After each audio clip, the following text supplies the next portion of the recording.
জয় গুরু। ঝাড়খণ্ডের দেওঘর শুধু বাবাধাম নয়, এই স্থান বহু ভক্তের কাছে বিশ্বাসের আশ্রয়। দেওঘর আশ্রমে এমন অনেক ঘটনা ঘটেছে যা আজও মানুষের মুখে মুখে ফেরে। একবার এক ভক্ত বহু বছর ধরে মারাত্মক রোগে ভুগছিলেন। ডাক্তাররা স্পষ্ট বলে দিয়েছিলেন আর কোনো আশাই নেই, শরীর ভেঙে পড়েছে, মনে ভয় আর হতাশা।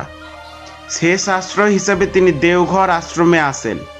প্রতিদিন ভোরে ওঠে গুরুবাণী শ্রবণ, নিয়ম করে নাম জপ, আর একটাই প্রার্থনা, হে ঈশ্বর, তুমি ছাড়া আমার আর কেউ নেই। দিন যায়, সপ্তাহ যায়, হঠাৎ একদিন তিনি লক্ষ্য করলেন যে ব্যথা নিয়ে হাঁটতে পারতেন না, সেই ব্যথা যেন ধীরে ধীরে কমছে। 1 মাস পর পরীক্ষা করালে ডাক্তাররা অবাক, রিপোর্ট বলছে রোগের চিহ্ন নেই। ডাক্তার প্রশ্ন করলেন, আপনি কি চিকিৎসা নিয়েছেন? ভক্ত শান্তভাবে বললেন, ডাক্তারবাবু, আমি শুধু বিশ্বাস নিয়েছি। আজ সেই মানুষ সুস্থ, স্বাভাবিক জীবনযাপন করছেন। তিনি বলেন, দেওঘর আশ্রমে আমি রোগমুক্ত হইনি, আমি প্রথমে ভয়মুক্ত হয়েছিলাম, আর ভয় চলে গেলে রোগও থাকে না।